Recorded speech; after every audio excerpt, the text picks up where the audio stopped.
خداوند تبارک و تعالی قرآن میں ارشاد فرما رہا ہے کہ اے نبی آپ خلق عظیم کے مالک ہیں. حسن خلق کی بات نہیں کی کہ حسن خلق کے مالک ہیں، بلکہ خلق عظیم کی بات کی. حسن خلق، حسن یعنی نزاکت، یعنی اخلاقی ظرافتیں. ممکن ہے کوئی چیز بہت باریک بینی سے بنائی جائے، خوبصورتی سے بنائی جائے، نزاکت کے ساتھ بنائی جائے، لیکن وہ چھوٹی ہو. لیکن رسول خدا کے بارے میں اللہ ارشاد فرما رہا ہے انک لعلی خلق عظیم، کہ آپ عظیم اخلاق کے مالک ہیں. کہ نہ صرف آپ کے اندر وہ تمام نزاکتیں اور حسن اخلاق موجود ہے، بلکہ اس حسن اخلاق کے ساتھ آپ کا اخلاق عظیم ہے. اور آگے خداوند تبارک و تعالی ارشاد فرماتا ہے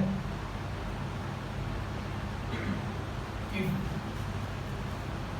لکم فی رسول اللہ اسوۃ حسنہ، کہ تمہارے لیے رسول خدا کے اندر بہترین اسوہ موجود ہے، وہ تمہارے لیے قابل پیروی ہے.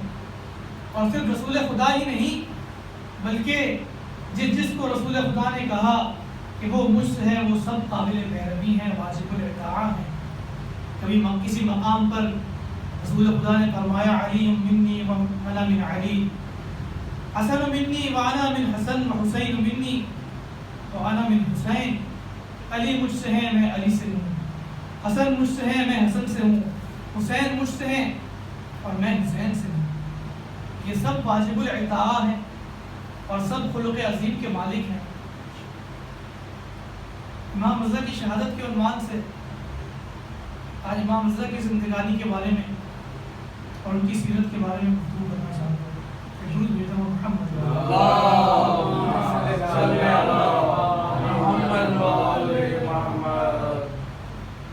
درست ہے کہ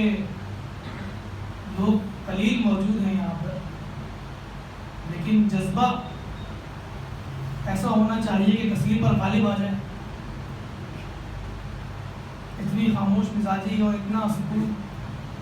نعرے حیدری، نعرے صلوات،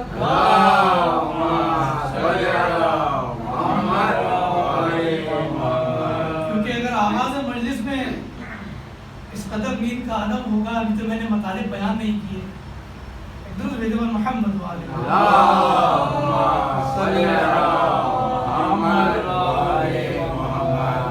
امام رضا علیہ السلام کی جب ولادت ہوئی، امام موسیٰ کاظم علیہ السلام نے اپنی زوجہ یعنی امام رضا کی والدہ سے فرمایا ہنیئا لک یا نجمہ کرامت اللہ، کہ آپ کو یہ کرامت الہی مبارک ہو. یہ وہ عظیم امام ہیں. امام موسیٰ کاظم آگے فرماتے ہیں من خالفہ خالف امیر المؤمنین، جس نے ان کی مخالفت کی اس نے امیر المؤمنین علی ابن ابی طالب کی مخالفت کی. من جاحد ولایتہ، جس نے ان کی ولایت کا انکار کیا اس نے علی ابن ابی طالب کی ولایت کا انکار کیا. اور حقیقتاً ایسا ہی ہے، کیونکہ ان کے گھر کا ہر فرد، ہر شخص، ہر ہستی محمد ہے، ہر ہستی علی. ایک کتاب چھپی ہے ایت اللہ خامنئی کی، جس کا عنوان بہت دلچسپ ہے، جو 11 اماموں کی سوانح حیات پر مشتمل ہے. اس کا عنوان یہ ہے 250 سالہ انسان. یعنی یہ ایک ہی انسان ہے جس نے 250 سال گزارے ہیں. یہ ایک ہی نور واحد ہے کہ کبھی جب حالات پڑتے ہیں تو یہ علی ابن ابی طالب کی طرح سکون قلب پیغمبر بن جاتے ہیں. یہی انسان جب وقت آتا ہے بدر و حنین میں تلوار اٹھا لیتے ہیں. یہی انسان جب وقت آتا ہے تو کنارہ کشی اختیار کر کے تدوین قرآن میں مشغول ہو جاتے ہیں. اور یہی 250 سالہ انسان جب وقت پڑتا ہے تو مجبوراً صلح کر لیتے ہیں. اور یہی انسان جب انسانی ہدایت کا مسئلہ ہوتا ہے، دین کا مسئلہ ہوتا ہے، تو یہ وہی وہ نور ہے، وہی انسان ہے جو کربلا بپا کرتے ہیں. اور یہی وہ 250 سالہ انسان ہے کہ جب حالات بہت کشیدہ ہو جاتے ہیں دعاؤں کے ذریعے لوگوں کی ہدایت کا بندوبست کرتے ہیں. اور جب وقت اجازت دیتا ہے تو باقر العلوم بن جاتے ہیں اور علوم کو شکافتہ کرتے ہیں. اور جب وقت پڑتا ہے جعفر صادق کی طرح اپنی صداقت کے ساتھ ایسی دانشگاہ قائم کرتے ہیں جس کی دنیا میں نظیر نہیں ملتی، جس میں مختلف فنون کے شاگرد پائے جاتے ہیں اور تعلیم دینے والا ایک ہی استاد ہوتا ہے، جس میں جابر ابن حیان جیسے فادر آف کیمسٹری پائے جاتے ہیں، جن میں علم حدیث کے بزرگان، جن میں مفسرین پائے جاتے ہیں. اور جب وقت پڑتا ہے حالات کشیدہ ہوتے ہیں، مشکل ہوتے ہیں، تو زندان سے موسیٰ کاظم بن کر لوگوں کی ہدایت کا بندوبست کرتے ہیں. اور جب ولایت عہدی پر مجبور کیا جاتا ہے تو علی رضا بن کر، خدا کی رضا بن کر مختلف فرقوں سے مقابلہ کرتے ہیں، مختلف گمراہیوں کا مقابلہ کرتے ہیں، لوگوں کو گمراہی سے بچاتے ہیں. اور یہی 250 سالہ انسان ہے کہ امام جواد کی طرح، جو کہ صغیر السن ہیں لیکن یہ 250 سالہ انسان ہے. اس کے ظاہری سن پر نہ جائیں کہ جب ان سے سوال کیا جاتا ہے تو اپنے جوابوں سے دشمنوں کو دنگ کر دیتے ہیں، دشمن دنگ رہ جاتے ہیں. اور یہی انسان ہے کہ کبھی امام علی نقی کی طرح زیارتوں کے ذریعے ہدایت کا سبب فراہم کرتے ہیں اور امام ہادی کہلاتے ہیں. اور کبھی امام حسن عسکری کی طرح یہ 250 سالہ انسان جب ضرورت پڑتی ہے تو ایک ایسا نظام قائم کرتا ہے وکالت کا کہ جس سے آج تک انسان اور تشیع ہدایت حاصل کر رہے ہیں. یہی نظام میں پہنچ رہی ہے. یہ 250 سالہ انسان جب اس کو دوسرے الفاظ میں بیان کیا جائے، ان کو پھیلاؤ تو 14 معصوم بنتے ہیں اور سمیٹ دو تو نور واحد بن جاتے ہیں. درود بھیجو محمد.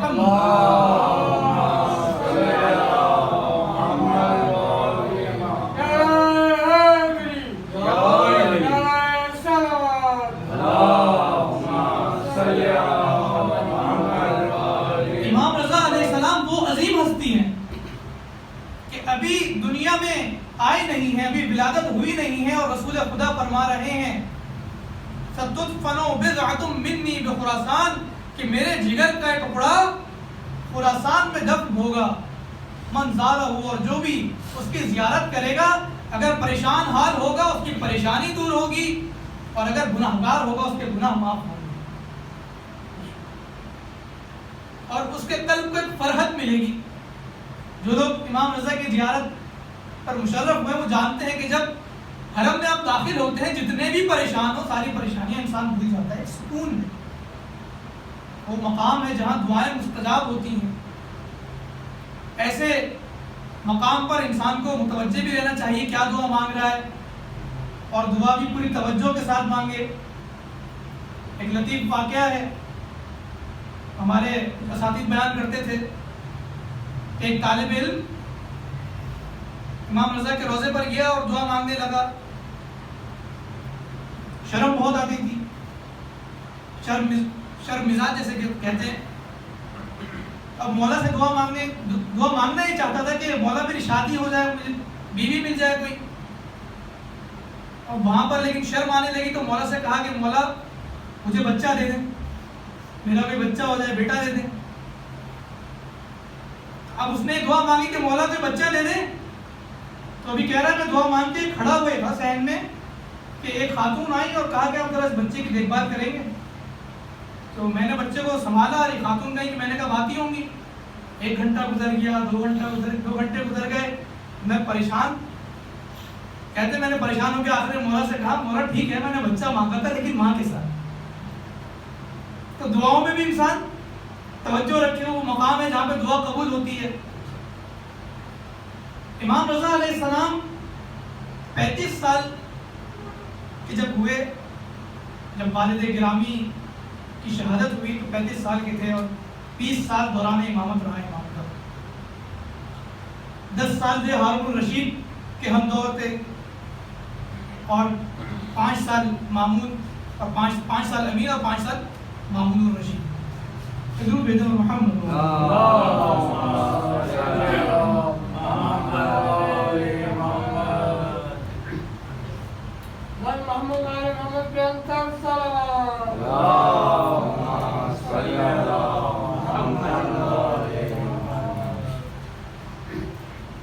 امام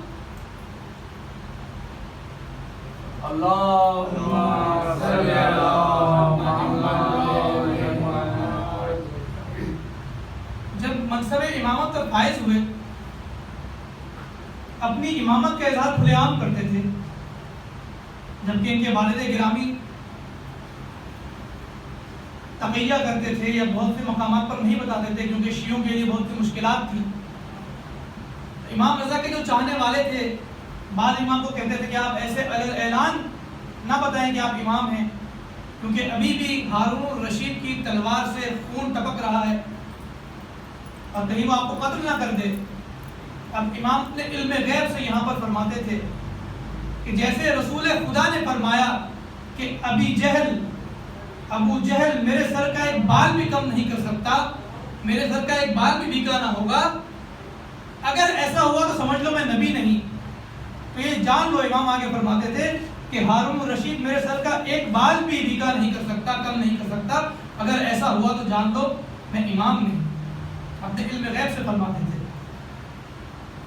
اور امام علم غیب کے حوالے سے جو احادیث آئی ہیں کہ ایک بار امام کے صحابی کہتے ہیں کہ ہم نے دیکھا امام علی رضا کعبے کے پاس کھڑے ہیں اور کعبے کی طرف رخ کیا ہوا ہے اور دعا مانگ رہے ہیں. اور جب ہم نے دیکھا دعا مانگتے مانگتے ایک دم سے مولا نے سر جھکا دیا. کہتے ہیں مجھے ایسا لگا جیسے مولا کو کچھ الہام ہوا ہے. مولا کے پاس چربیاب ہوا مولا کیا ماجرا ہے، کیا سبب ہے. آپ نے دعا کر رہے تو ایک دم سے سر کو جھکا لیا.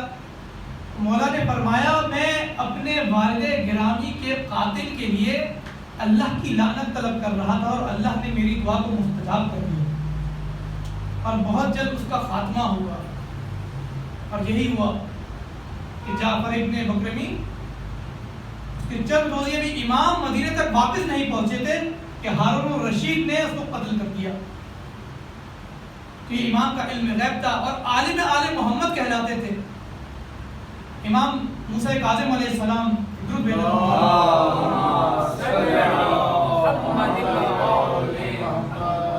اپنے بیٹوں کو کہا کرتے تھے کہ اپنے دینی احکام علی سے پوچھو، علی ابن موسیٰ امام اللہ سے، اور جو یہ کہے اس کو یاد کر لو، دماغ میں بٹھا لو. کیونکہ امام جعفر صادق علیہ السلام فرمایا کرتے تھے کہ اے موسیٰ کاظم، تمہارے صلب میں عالم آل محمد ہے، کاش میں اس کو درک کرتا، اور اس کا نام ہم نام امیر المؤمنین علی بن ابی طالب. اور یہی وجہ ہے کہ یہ عالم آل محمد کہلاتے تھے. جب ایک شخص جو فلاسفہ میں سے تھا امام علی رضا علیہ السلام کے پاس آیا اور کہنے لگا میں سوال کرنا چاہتا ہوں، تو یہ عالم آل محمد امام علی ابن موسیٰ فرماتے ہیں کہ پوچھو، جو پوچھنا چاہتے ہو پوچھو. یہ دعویٰ صرف یا تو علی ابن موسیٰ کر سکتے ہیں یا ان کے جد امجد علی ابن ابی طالب کر سکتے ہیں.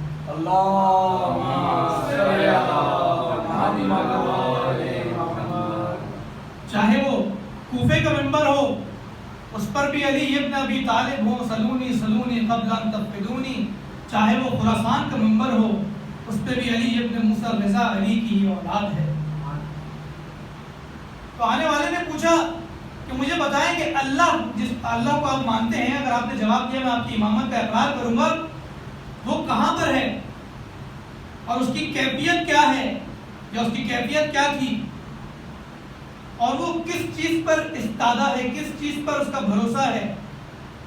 امام فرماتے ہیں ان اللہ این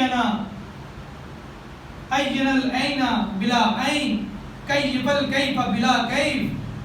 اللہ وہ ہے جس نے مکان کو بنایا ہے، وہ بلا مکان ہے. اللہ وہ ہے جس نے کیفیتوں کو بنایا ہے، اس پر کوئی کیفیت طاری نہیں ہوتی. اور اللہ اپنی قدرت پر استادہ ہے، اپنی قدرت پر بھروسہ کرتا ہے. یہ سننا تھا کہ اس نے کھڑا ہوا اپنی جگہ سے اور امام کی پیشانی کا بوسہ لیا اور کہنے لگا اشہد ان لا الہ الا اللہ اشہد ان محمد رسول اللہ. گواہی دیتا ہوں کہ اللہ برحق ہے، اللہ ایک ہے اور محمد اس کے رسول ہیں. وَأَنَّ عَلِيٌّ وَصِيُّ رَسُولُ اللَّهِ، اور علی اس کے وصی ہیں اور آپ سب ائمہ پر حق ہیں. درود بھیجو اور محمد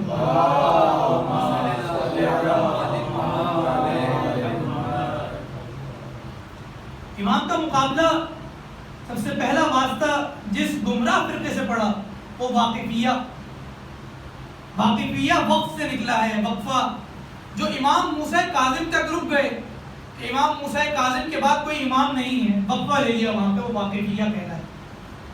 تو امام موسیٰ کاظم شہید ہو گئے تو بہت سے لوگوں نے کہا کہ اب امام موسیٰ کاظم غیبت میں چلے گئے ہیں، یہ زندہ ہیں، شہید نہیں ہوئے، دنیا سے نہیں گئے، اور یہاں پہ امامت ختم ہو گئی. یہ واقفیہ کہلائے.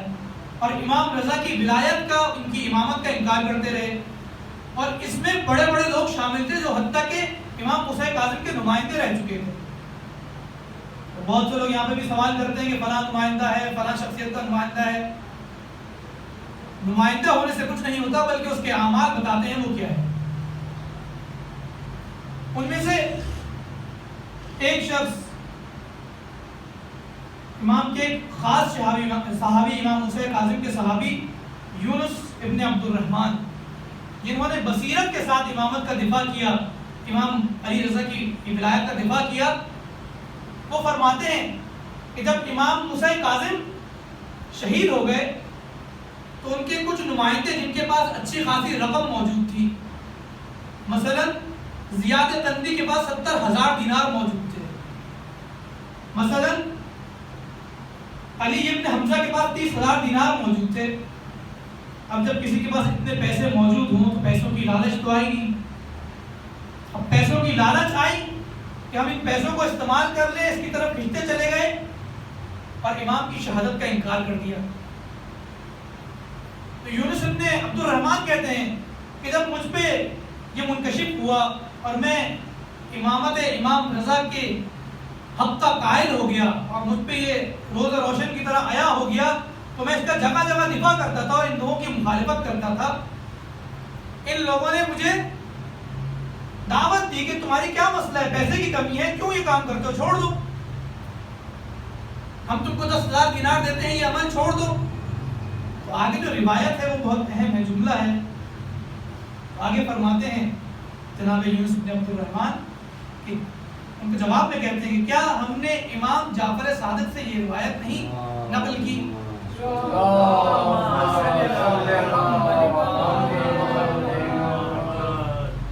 کہ جب بدعتیں ظاہر ہو جائیں عالم پر لازم ہے کہ وہ اپنے علم کو اشکار کرے.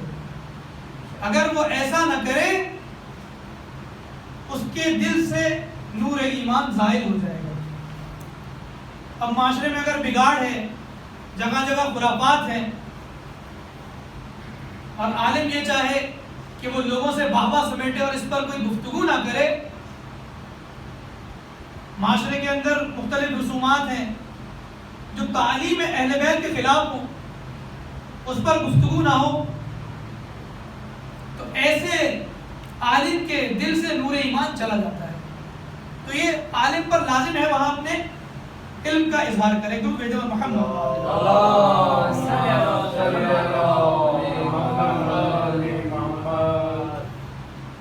مامون جب حکومت میں آیا, جب اس کو خلافت ملی, جب اس نے امین کو قتل کر دیا, تو اس نے امام سے درخواست کی کہ آپ جو ہے خراسان آ جائیں.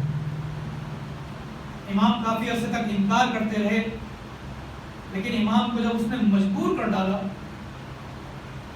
تو روایت کے جملے ہیں کہ امام نے اپنے گھر والوں کو جمع کیا اور کہا کہ میں خراسان جا رہا ہوں, مجھ پر ایسے گریہ کرو جیسے میت پر گریہ کیا جاتا ہے, کیونکہ اس سفر سے کوئی واپسی نہیں. اور پھر رخصت ہونے کے لیے اپنی ماں کی قبر پہ گئے. روایت میں ہے کہ جب رسول خدا کی قبر پہ گئے ہیں رخصت ہونے کے لیے, بہت گریہ کیا امام نے. جب نکلنے لگتے تھے مزار محمد مصطفیٰ سے تو واپس قبر کی طرف لوٹ جاتے تھے, دوبارہ گریہ کرتے تھے اور نانا کی قبر کا بوسہ لیتے تھے. بہت مشکل سے امام رضا نے وداع کیا نانا سے اور خراسان کی جانب روانہ ہوئے, اور مامون کا امر یہ تھا کہ لایا عزت و احترام کے ساتھ جائے, لیکن ان راستوں سے لایا گیا جو راستے مشکل تھے, کٹن تھے, اور جن راستے پہ شیعہ موجود نہیں تھے. جیسے کم کا راستہ ہے, کرمانشاہ کا راستہ ہے, اس کے بجائے اہواز کے راستے سے امام کو لے جایا گیا. اور جب مقام نشابور پہ پہنچے ہیں, جہاں کے وہاں کے لوگوں کو جب خبر ملی تو ہر کونے سے جو شیعہ آنا شروع ہوئے, مولا کے چاہنے والے جمع ہونا شروع ہوئے, حتیٰ کہ جمع غفیر لکھ گیا کہ حتیٰ جب امام نے وہاں پہ روایت کی تو 20,000 لکھنے والے موجود تھے. اور وہاں پہ جو دشمنان موجود تھے کہتے تھے کہ کہاں سے نکل کے آ رہے ہیں, کن بلوں سے نکل کے آ رہے ہیں. جیسے یہاں پر ہمیں کہتے ہیں کہ عاشورہ کو یہ کہاں سے نکل کے آ جاتے ہیں اتنے لوگ, وہ محبت اہل بیت ہے جو ہم کو کھینچ رہا ہے. وہاں پہ سب جمع ہوا اور وہاں پر امام نے موقع کو مناسب جانتے ہوئے وہ حدیث بیان کی جس کو حدیث سلسلۃ الذہب کہا جاتا ہے, یعنی جس کے تمام راوی معصوم ہیں.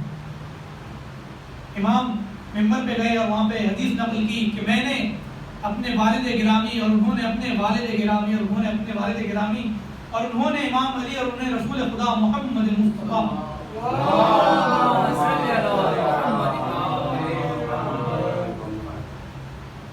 اور رسول خدا نے جبرائیل سے اور جبرائیل نے اللہ سے روایت حدیث نقل کی کہ خدا فرماتا ہے لا الہ الا اللہ حسنی فمن دخل حسنی امن من عذابی.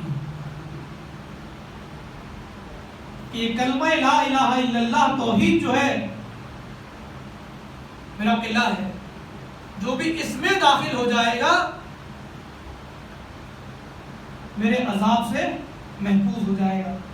امام نے روایت کی اور 20,000 لوگ اس روایت کو لکھ رہے تھے, اور امام جب اماری پر بیٹھے جانے لگے تھے سب کی نگاہیں امام کی طرف تھی, سب منتظر تھے امام نے محمل سے اپنے سر کو نکالا اور آگے جملہ کہا بشرطہا و شروطہا وانا من شروطہا، لیکن کچھ شرائط ہیں اس کے، شرطوں کے ساتھ، اور میں اس شرطوں میں سے ایک شرط ہوں۔ یعنی امام نے یہ واضح کر دیا کہ توحید امامت کے بغیر ناقص ہے، اور امامت وہ ہے جو توحید کے اوپر مبنی ہے، جڑ توحید ہے، اور درخت کا تنا جو ہے وہ امامت ہے۔ درود بھیجو محمد۔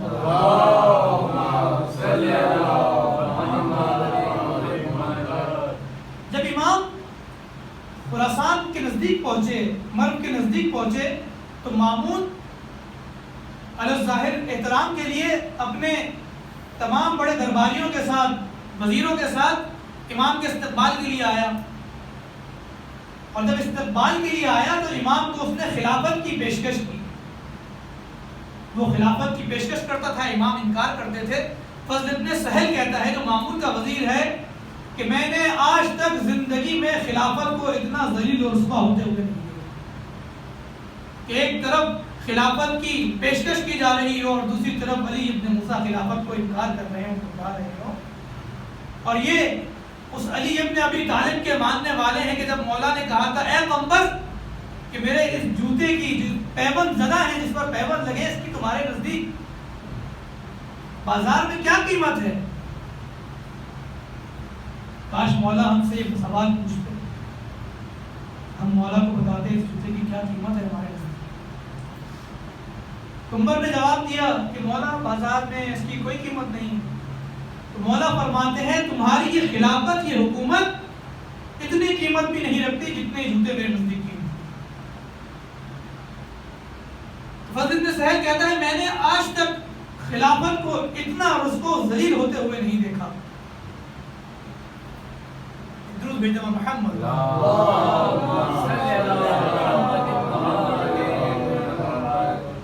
جب اس نے یہ دیکھا مامون نے کہ یہ انکار کرے چلے جا رہے ہیں اور اس کے خلافت کی پیشکش کرنے کے بھی کچھ مقاصد تھے، ان میں سے ایک مقصد یہ تھا کہ ایک طرف علویوں کی تحریک جو کہ مامون کے خلاف تھی اس کو غاصب سمجھتی تھی،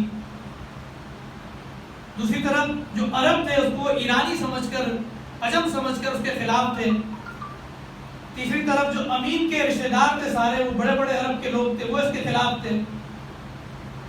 تو جب یہ سارے مسائل میں گھر گیا تو اس نے ایک حل نکالا کہ میں امام رضا کو بلاؤں گا اور ان کو مجبور کروں گا کہ خلافت کو لے لیں یا میری ولایت عہدی کو قبول کر لیں تاکہ تمام مسائل دور ہو جائیں۔ اس کو تمام مسائل کا حل مشکل کشا علی ابن موسیٰ رضا میں تو نظر آیا، لیکن حل بھی اس نے اپنا چاہا۔ اگر حل امام سے مانگ لیتا تو تمام مشکلیں اس کی آسان ہو جاتی۔ ولایت عہدی پر امام کو اس نے کہا کہ آپ اگر خلافت نہیں تسلیم کرتے، خلافت کو نہیں لیتے تو میری ولایت عہدی قبول کریں کہ میرے بعد آپ کو خلافت ملے گی۔ امام نے اس کا انکار کیا۔ جب کئی بار انکار کرتے رہے اس نے تلویحاً امام کو دھمکی دی کہ جیسے خلیفہ ثانی نے 6 بندوں کی شورا بنائی تھی،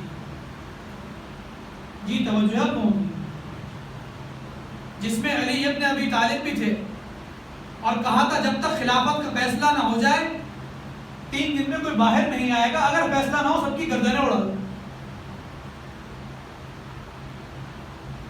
اگر باب العلم ہو تو دلائل کی بات کرے گا، لیکن جب باب العلم سے دور ہو تو وہ علم کی بات تو نہیں کرے گا۔ اور اگر 3 ایک فیصلے پر ہوں اور 3 الگ فیصلے پر ہوں، جہاں عبد الرحمن ابن عوف ہو اس کا فیصلہ مانا جائے، اور اگر سامنے والے پھر بھی مخالفت کریں ان کی گردنیں اڑا دینا۔ معلوم ہوتا ہے گردنیں اڑانے کے سوا۔ بہرحال امام کو تلویحاً اس نے اشارہ کیا کہ اگر آپ مانتے نہیں تو میں آپ کو قتل کر دوں گا، اور جب امام نے مزید انکار کیا تو امام کو اس نے دھمکی دی کہ اگر آپ نہیں مانتے، انکار کرتے رہیں گے، میں آپ کو قتل کر دوں گا۔ امام نے جب یہ حالات دیکھے مجبور ہو کر اور شیعوں کی بھلائی کے لیے کہ آل علی جس طرح پریشان تھے اور مشکل حالات میں تھے، اس ولایت عہدی کو قبول کیا۔ ایک درود بھیجو اور محمد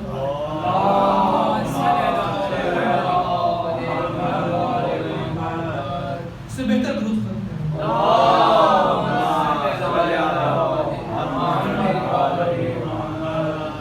پھر امام نے خلافت میں رہ کر جو علمی کام کیا، لوگوں کو ہدایت دی، جو مناظرات امام کے موجود ہیں، سال گزشتہ میں کچھ بیان ہوئے تھے اور آپ لوگ سنتے رہتے ہیں، اس کو میں تفصیل بیان نہیں کر رہا، وہ آپ لوگ تاریخ میں بھی پڑھ سکتے ہیں.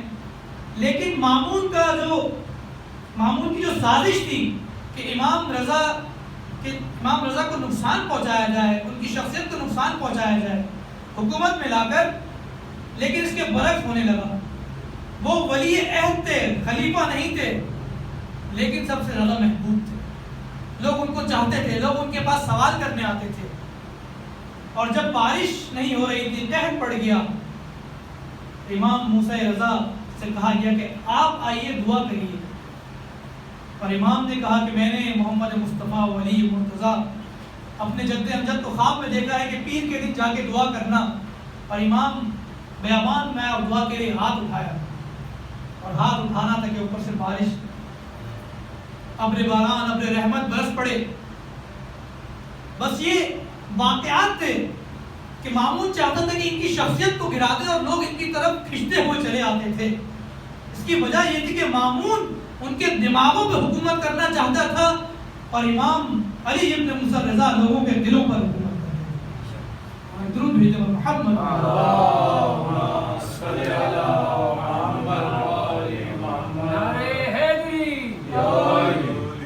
امام کے فضائل میں ابراہیم ابن عباس کہتے ہیں، ان کی سیرت بیان کرتے ہیں کہ ہم نے کبھی نہیں دیکھا کہ امام علی ابن موسیٰ رضا کبھی کلام کے اندر، اپنی گفتگو کے اندر کسی پر جفا کریں، کسی پر ظلم کریں.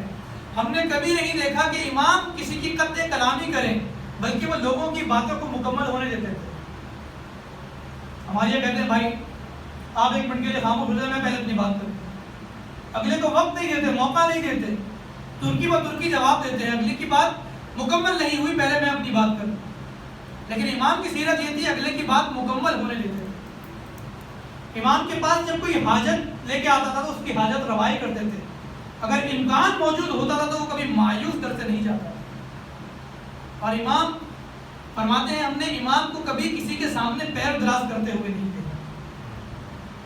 ہم نے کبھی امام کو اپنے غلاموں کو برا بھلا کہتے نہیں دیکھا. اور آگے فرماتے ہیں ہم نے کبھی امام کو تھوکتے ہوئے نہیں دیکھا کہ اپنا آب دہان زمین پر پھینکے.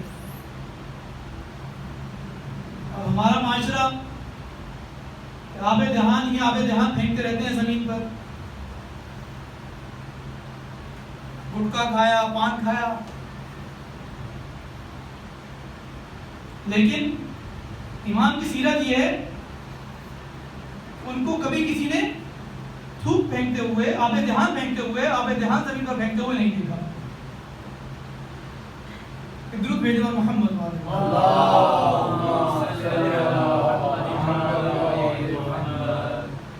اور امام کو ہم نے ہمیشہ تبسم کرتے ہوئے دیکھا، بلند آواز سے ہنستے ہوئے نہیں دیکھا. یہ بھی امام کی صفت تھی.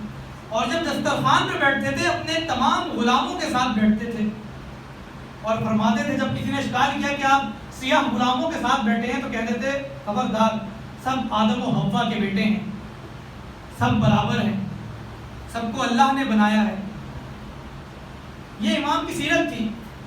اور اب یہ ہماری ذمہ داری ہے تو ان کے حقیقی شیعہ بنے کہ جب ایک درود بھیجو محمد والے محمد.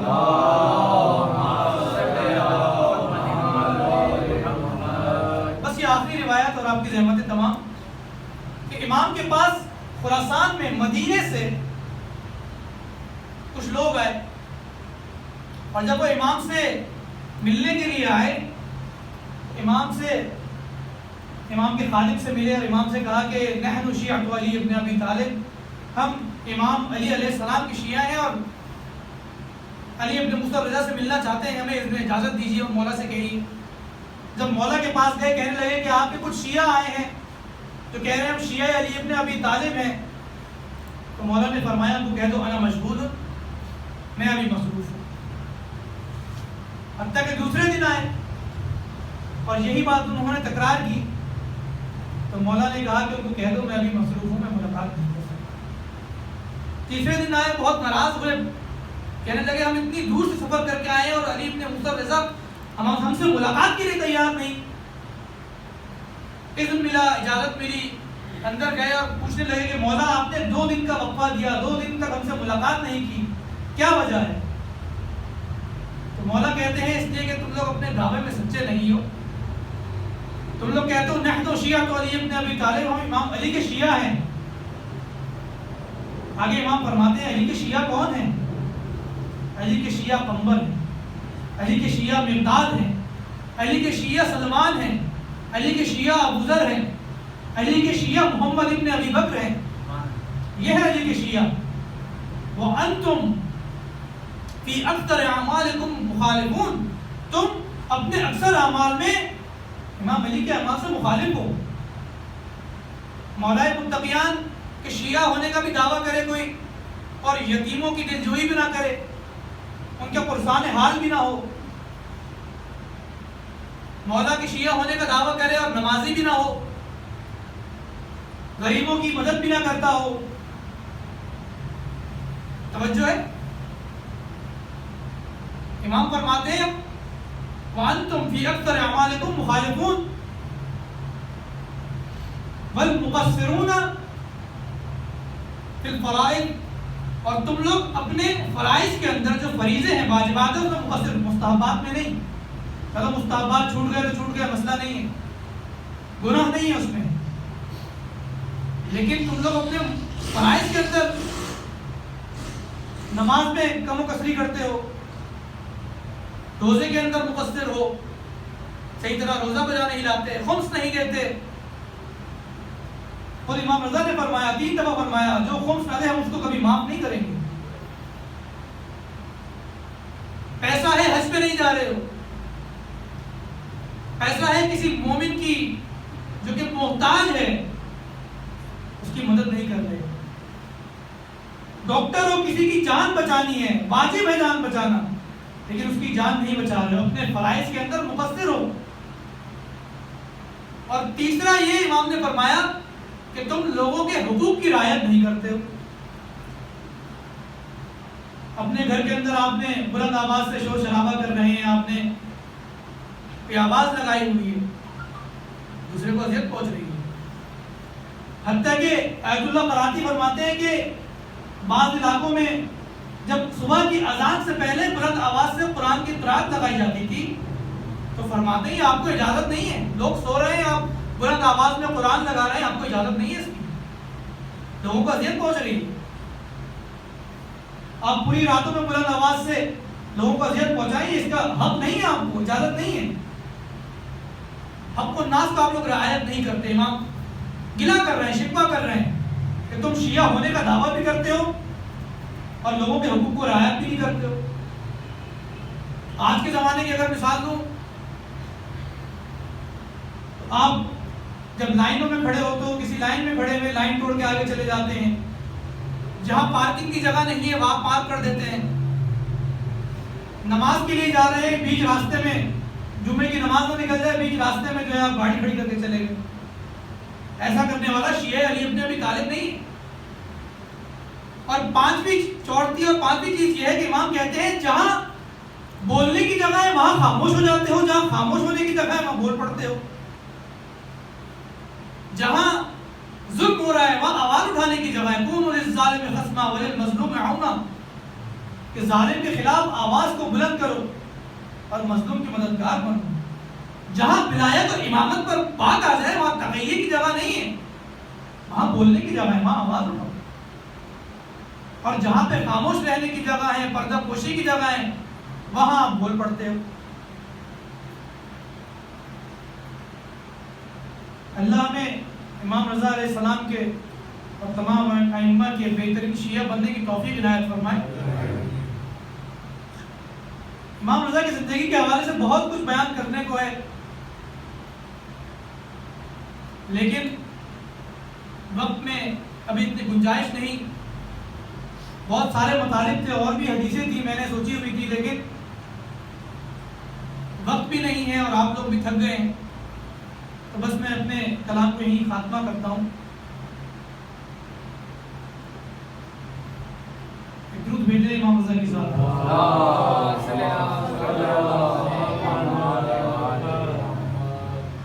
یہ عالم محمد، عالم آل محمد، جب مامون نے دیکھا کہ وہ جتنے بھی سازشیں کر رہا ہے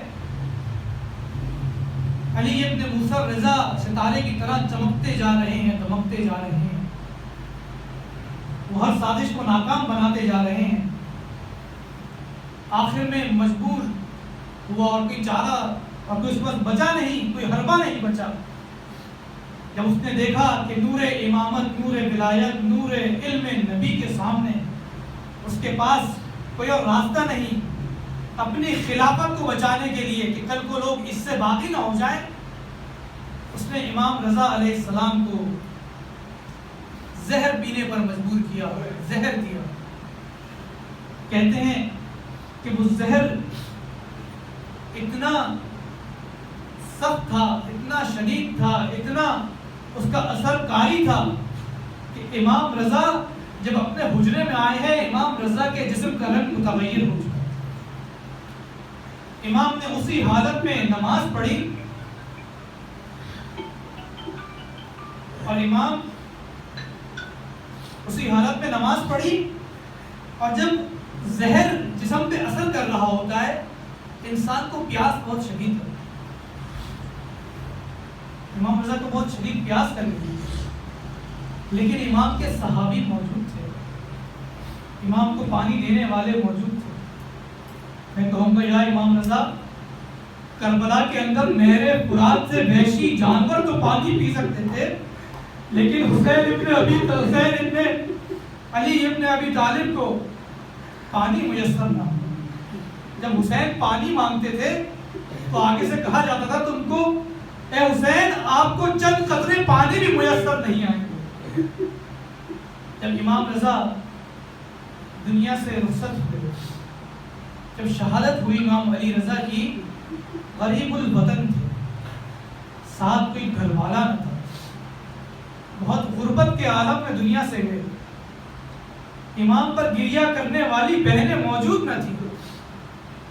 میں کہوں گا یا امام رضا، آپ کی بہنیں یہاں پر گریہ کرنے کے لیے موجود نہ تھیں، لیکن حسین کی بہنیں کربلا میں گریہ کرنے کے لیے موجود تھیں، لیکن گریہ کرنے دیا نہیں جاتا تھا۔ جب گریہ کرتی تھی ان کو تماچے لگتے تھے، ان کو تازیانے لگتے تھے۔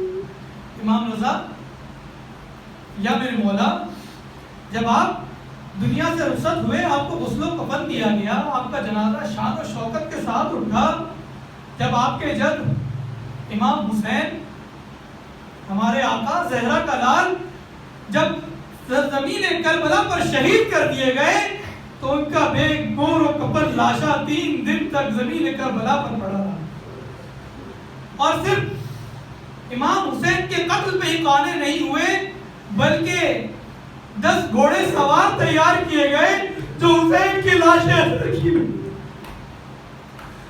10 گھوڑے سواروں کو حسین کی لاش پر دوڑا دیا، اور روایت کہتی ہے کہ یہ گھوڑے اس طرح دوڑے کہ امام حسین کی سینے کی ہڈیاں پشت کی ہڈیوں سے جا گئی۔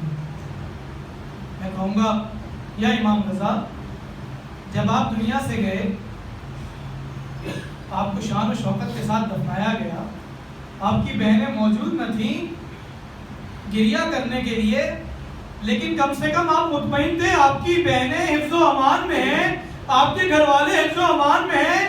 لیکن جب حسین دنیا سے جا رہے تھے، حسین کو تمام پریشانی اور فکر یہ تھی کہ زینب، سکینہ، کلثوم کا کیا ہوگا، اور جیسے ہی امام حسین دنیا سے شہید ہو گئے، رخصت ہو گئے، تو ظالموں نے صدا بلند کی کہ خیام پر حملہ کر دیا جائے، اور خیام حسینی پر حملہ ہو گیا، جہاں امام رضا آپ کی شہادت کے بعد لوگ آپ کے گھر والوں سے تعزیت کرنے کے لیے آئے، ان کو دلاسا دینے کے لیے آئے، لیکن جب امام حسین دنیا سے رخصت ہو گئے، شہید کر دیے گئے، تو لوگ آئے، دشمن کا لشکر آیا، لیکن تعزیت کرنے کے لیے نہیں، خیام کو جلانے کے لیے، چادروں